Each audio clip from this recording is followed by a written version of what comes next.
gente è matta, si arrabatta per crearsi problemi di cui si arrabbia, e fa rabbia vedere una generazione intera alle prese con crisi d'ansia, pianti panico e crisi d'asma. E forse sono fuori dal mondo, il che è il modo come un altro per dire che io sono fuori posto. Discorsi da salotto, se ti riferisci al lavoro, quando parli di qualcuno che ha uno sbocco. Ragazzi che fanno i vissuti, quei casini futuri, genitori fieri dei figli insicuri.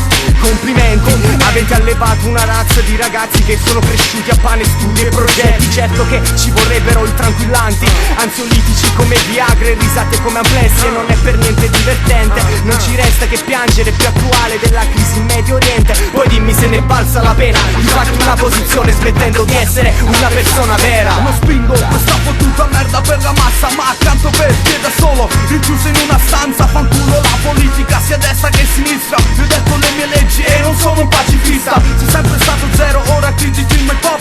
Ok, fallo pure ma non scriverlo in un blog. Quella di oggi non è vita ma sopravvivenza. Siamo già tutti morti, pure la speranza. Prega solo il Dio per il tuo domani, che illumina un altro giorno, tanto poi morirai. E sangue rosso permanente sullo sfondo. Ho un messaggio, voglio che lo ascolti tutto il mondo. Il mio futuro scritto con un astro fest, tre colori, family, business e respect. Sicuramente non ti piace il mio stile o i miei testi, ma non è colpa mia se la tua vita è nei miei versi.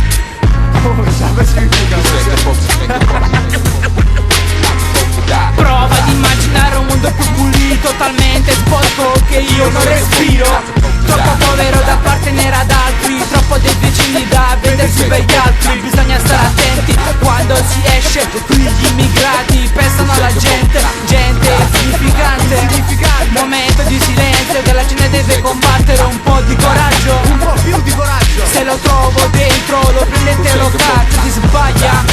Niente di normale, si chiudono in casa per una vita digitale. Si vede gente che si uccide la mattina, ha tutto difficile come una strada in salita. Chi si organizza da adesso in avanti si accorgerà di aver sbagliato come tanti. Vivo giorno dopo giorno, il mio desiderio rimarrà solo un sogno.